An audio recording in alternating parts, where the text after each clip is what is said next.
بسم اللہ الرحمن الرحیم۔ السلام علیکم۔ واقعہ معراج اللہ تعالیٰ کی قدرت کی نشانیوں میں سے ایک نشانی ہے جو چشم زدن میں بظاہر رونما ہوا، لیکن حقیقت میں اس میں کتنا وقت لگا یہ اللہ تعالیٰ اور اس کے رسول بہتر جانتے ہیں۔ اللہ تعالیٰ نے اس واقعہ میں اپنے محبوب پیغمبر حضرت محمد مصطفیٰ صلی اللہ علیہ وآلہ وسلم کو اپنی قدرت کاملہ کا مشاہدہ کروایا۔ واقعہ معراج اعلان نبوت کے 10ویں سال اور مدینہ ہجرت سے 1 سال پہلے مکہ میں پیش آیا۔ ماہ رجب کی 27ویں رات ہے۔ اللہ تعالیٰ اپنے فرشتوں سے ارشاد فرماتے ہیں کہ اے فرشتوں، آج کی رات میری تسبیح بیان نہ کرو، میری حمد و تقدیس کرنا بند کر دو، آج کی رات میری اطاعت و بندگی چھوڑ دو، اور آج کی رات جنت الفردوس کو لباس اور زیور سے آراستہ کرو۔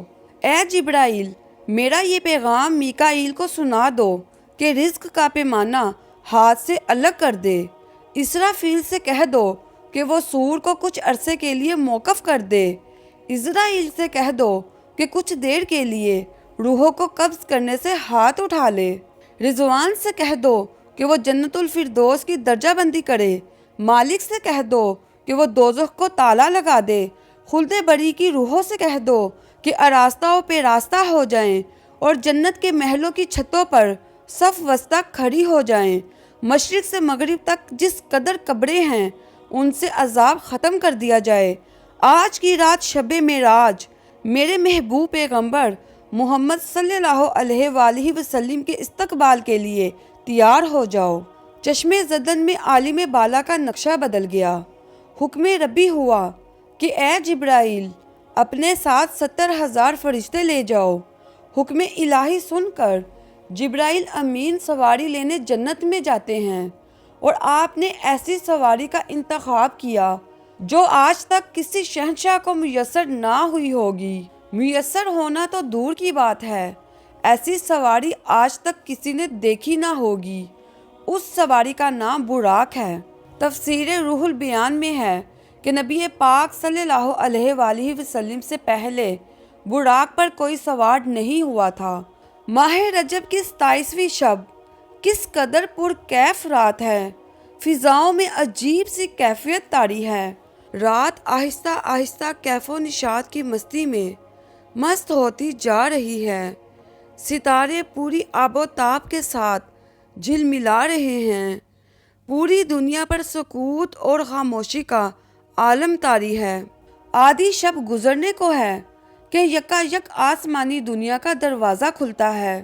انوار و تجلیات کے جلوے سمیٹے حضرت جبرائیل علیہ السلام نورانی مخلوق کے جھرمٹ میں جنتی براق لیے آسمان کی بلندیوں سے اتر کر حضرت ام ہانی رضی اللہ تعالی عنہ کے گھر تشریف لاتے ہیں، جہاں ماہ نبوت حضرت محمد مصطفیٰ صلی اللہ علیہ وآلہ وسلم محو خواب ہیں۔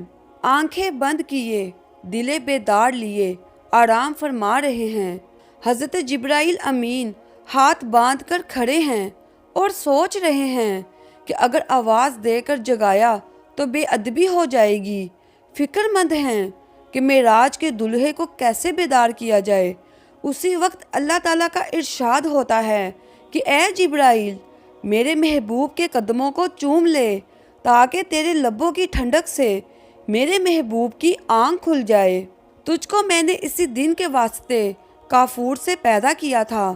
یہ حکم سنتے ہی جبرائیل امین آگے بڑھے اور اپنے کافوری ہونٹ محبوب دو عالم حضرت محمد مصطفیٰ صلی اللہ علیہ وآلہ وسلم کے پائے ناز سے مس کر دیے۔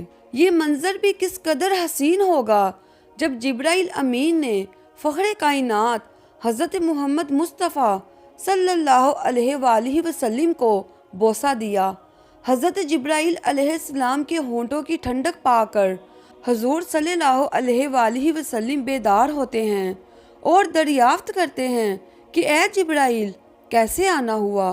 حضرت جبرائیل عرض کرتے ہیں کہ یا رسول اللہ، اللہ تعالیٰ آپ کی ملاقات کا مشتاق ہے، حضور تشریف لے چلیے۔ زمین سے لے کر آسمانوں تک ساری گزرگاہوں پر مشتاق دید کا ہجوم ہاتھ باندھے کھڑا ہے۔ چنانچہ آپ نے سفر کی تیاری شروع کی۔ اس موقع پر حضرت جبرائیل امین نے آپ کا سینہ مبارک چاک کیا اور دل کو دھویا۔ نبی پاک صلی اللہ علیہ وآلہ وسلم نے فرمایا کہ میرے پاس ایک آنے والا آیا اور اس نے میرا سینہ چاک کیا۔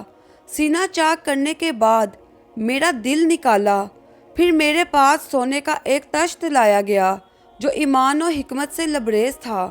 اس کے بعد میرے دل کو آب زمزم سے دھویا گیا، پھر وہ ایمان و حکمت سے لبریز ہو گیا۔ اس قلب کو سینہ اقدس میں اس کی جگہ پر رکھ دیا گیا۔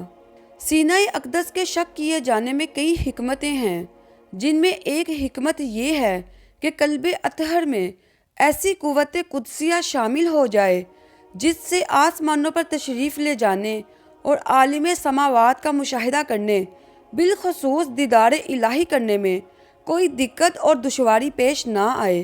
معراج نبوت میں یہ بات درج ہے کہ نبی کریم صلی اللہ علیہ وآلہ وسلم نے براق کا حلیہ بیان کرتے ہوئے ارشاد فرمایا کہ سینہ سرخ یاقوت کی مانند چمک رہا تھا، اس کی پشت پر بجلی گونجتی تھی، ٹانگیں سبز زمرد، دم مرجان، سر اور گردن یاقوت سے بنائی گئی تھی، بہشتی زین اس پر کسی ہوئی تھی جس کے ساتھ سرخ یاقوت کے 2 رکاب آویزاں تھے۔ اس کی پیشانی پر لا الہ الا اللہ محمد رسول اللہ لکھا ہوا تھا۔ چند لمحوں کے بعد وہ وقت بھی آ گیا کہ سرور کونین حضرت محمد مصطفیٰ صلی اللہ علیہ وآلہ وسلم براق پر تشریف فرما ہو گئے۔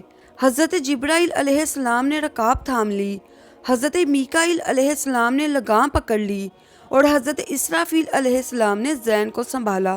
حضرت امام کاشفی رحمۃ اللہ علیہ فرماتے ہیں کہ معراج کی رات 80,000 فرشتے حضور صلی اللہ علیہ وآلہ وسلم کی دائیں طرف اور 80,000 فرشتے بائیں طرف تھے۔ فضا فرشتوں کی درود و سلام کی صداؤں سے گونج اٹھی اور آقائے نامدار حضرت محمد مصطفیٰ صلی اللہ علیہ وآلہ وسلم درود و سلام کی گونج میں سفر معراج کا آغاز فرماتے ہیں۔ اس واقعہ کو قرآن مجید کی سورہ بنی اسرائیل میں اللہ تعالیٰ کچھ یوں ارشاد فرماتا ہے: وہ ذات ہر نقص اور کمزوری سے پاک ہے جو رات کے تھوڑے سے حصے میں اپنے محبوب اور مکرم بندے کو مسجد حرام سے مسجد اقصیٰ تک لے گئی، جس کے گرد و نواح کو ہم نے بابرکت بنا دیا تاکہ ہم اس بندہ کامل کو اپنی نشانیاں دکھائیں۔ آپ صلی اللہ علیہ وآلہ وسلم نہایت شان و شوکت سے ملائکہ کے جلوس میں مسجد حرام سے مسجد اقصیٰ کی طرف روانہ ہوتے ہیں۔ یہ گھڑی کس قدر دل نواز تھی جب مکان سے لامکان تک نور ہی نور پھیلا ہوا تھا، سواری بھی نور تو سوار بھی نور، باراتی بھی نور تو دلہا بھی نور، میزبان بھی نور تو مہمان بھی نور۔ نوریوں کی یہ نوری بارات فلک بوس پہاڑیوں، بے آب و گیا ریگستانوں، گھنے جنگلوں، چٹیل میدانوں، سرسبز و شاداب وادیوں، پر خطر ویرانوں پر سے سفر کرتی ہوئی وادی بطحا میں پہنچتی ہے، جہاں کھجور کے بے شمار درخت ہیں۔ حضرت جبرائیل علیہ السلام عرض کرتے ہیں کہ حضور یہاں اتر کر 2 رکعت نفل ادا کیجئے، یہ آپ کی ہجرت گاہ مدینہ منورہ ہے۔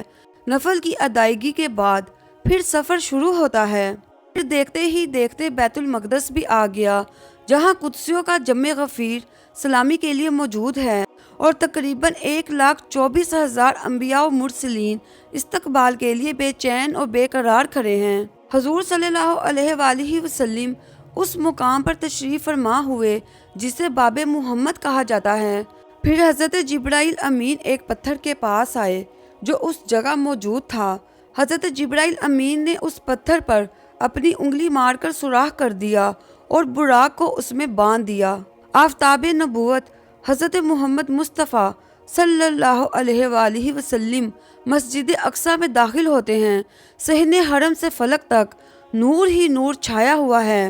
تمام انبیاء کرام صف در صف کھڑے ہو رہے ہیں۔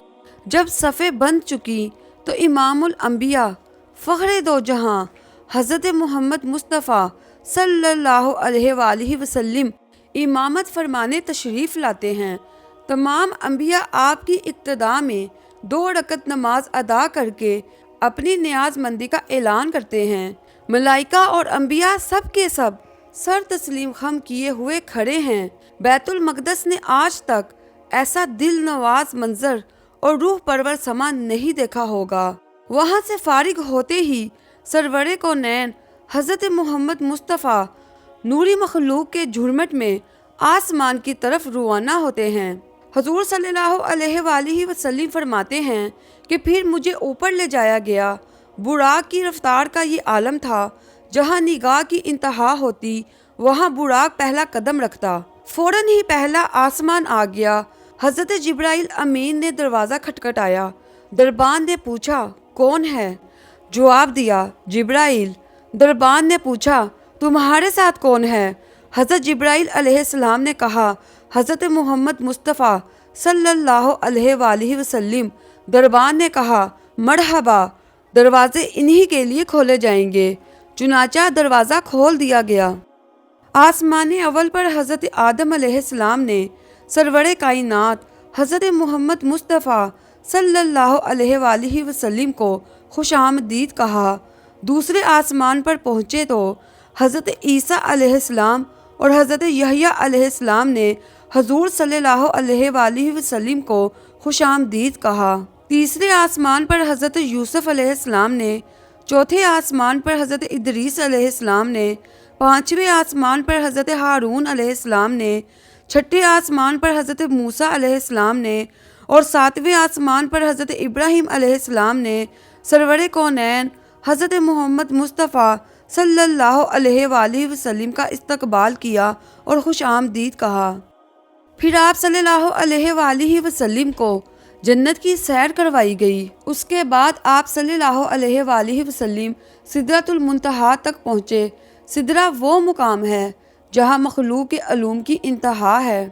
فرشتوں نے اذن طلب کیا کہ اے اللہ، تیرے محبوب صلی اللہ علیہ وآلہ وسلم تشریف لا رہے ہیں، ان کے دیدار کی ہمیں اجازت عطا فرمائیے۔ اللہ تعالیٰ نے حکم دیا کہ تمام فرشتے سدرۃ المنتہا پر جمع ہو جائیں اور جب میرے محبوب کی سواری آئے تو سب زیارت کر لیں۔ چنانچہ ملائکہ جمال محمد کو دیکھنے کے لیے سدرۃ المنتہا پر جمع ہو گئے۔ در منشور میں ہے کہ اس مقام پر حضرت جبرائیل امین رک گئے اور عرض کرنے لگے کہ یا رسول اللہ، ہم سب کے لیے ایک جگہ مقرر ہے، اب اگر میں ایک بال بھی آگے بڑھوں گا تو اللہ تعالیٰ کے انوار و تجلیات میرے پروں کو جلا کر رکھ دیں گے۔ یہ میرے مقام کی انتہا ہے۔ پھر نبی پاک صلی اللہ علیہ وآلہ وسلم جبرائیل امین کو چھوڑ کر تنہا ہی انوار و تجلیات کی منازل طے کرتے گئے۔ اس واقعہ کو قرآن مجید میں اس طرح بیان فرمایا گیا ہے۔ پھر اس جلوہ حسن نے اپنے ظہور کا ارادہ فرمایا اور وہ محمد شب معراج عالم مقام کے سب سے اونچے کنارے پر تھے، یعنی عالم خلق کی انتہا پر تھے۔ پھر وہ مبارک گھڑی بھی آ گئی کہ پیغمبر اسلام حضرت محمد مصطفیٰ صلی اللہ علیہ وآلہ وسلم حریم الہی میں پہنچے اور اپنے سر کی آنکھوں سے عین عالم بیداری میں اللہ تعالیٰ کی زیارت کی۔ قرآن مجید محبوب و محب کی اس ملاقات کا منظر ان دلکش الفاظ میں یوں بیان کرتا ہے۔ پھر وہ رب العزت اپنے محبوب سے قریب ہوا، پھر اور زیادہ قریب ہو گیا، پھر جلوہ حق اور محبوب میں صرف 2 کمانوں کی مقدار فاصلہ رہ گیا یا اس سے بھی کم۔ صاحب روح البیان فرماتے ہیں کہ حضور صلی اللہ علیہ وآلہ وسلم اللہ تعالیٰ کے قرب سے مشرف ہوئے، یہاں کہ اللہ تعالیٰ نے اپنے حبیب کو اپنے قرب سے نوازا۔ اس واقعہ میں اللہ تعالیٰ کی قدرت کی بڑی بڑی نشانیاں موجود ہیں۔ یہ ساری کائنات جو کہ کارخانہ قدرت ہے اور اس کارخانہ عالم کا مالک حقیقی اللہ تعالیٰ ہے۔ جب اللہ تعالیٰ نے اپنے محبوب پیغمبر کو اپنی قدرت کی نشانی دکھانے کے لیے بلوایا تو اس میں کتنا وقت لگا، اس کا اندازہ ہم نہیں لگا سکتے۔ اللہ تعالیٰ جو ہر شے پر قدرت رکھنے والا ہے، اس رب کائنات نے اس کارخانہ عالم کو یکدم بند کر دیا، سوائے اپنے محبوب اور ان چیزوں کے جنہیں حضور نے متحرک پایا۔ باقی تمام کائنات کو ٹھہرا دیا گیا۔ چاند اپنی جگہ ٹھہر گیا، سورج اپنی جگہ رک گیا، حرارت اور ٹھنڈک اپنی جگہ ٹھہر گئی۔ حضور صلی اللہ علیہ وآلہ وسلم کے بستر مبارک کی حرارت اپنی جگہ قائم رہی۔ حجرہ مبارک کی زنجیر ہلتے ہوئے جس جگہ پہنچی تھی وہیں رک گئی۔ جو سویا تھا وہ سوتا رہ گیا، جو بیٹھا تھا وہ بیٹھا رہ گیا۔ الغرض زمانے کی حرکت بند ہو گئی۔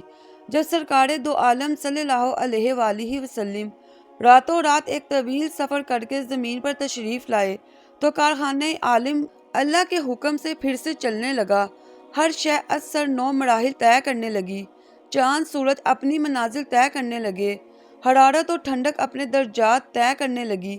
الغرض جو چیزیں سکون میں آ گئی تھیں وہ دوبارہ حرکت کرنے لگی۔ بستر مبارک کی حرارت اپنے درجات طے کرنے لگی، حجرہ مبارک کی زنجیر ہلنے لگی۔ کائنات میں نہ کوئی تغیر آیا، نہ ہی کسی کو احساس تک ہوا۔ تمام اہل ایمان نے اس واقعے کی سچائی کو دل سے مانا اور اس کی تصدیق کی، مگر ابو جہل حضرت ابو بکر رضی اللہ تعالی عنہ کے پاس دوڑا گیا اور کہنے لگا، اے ابو بکر، کیا تو نے سنا کہ محمد کیا کہتے ہیں؟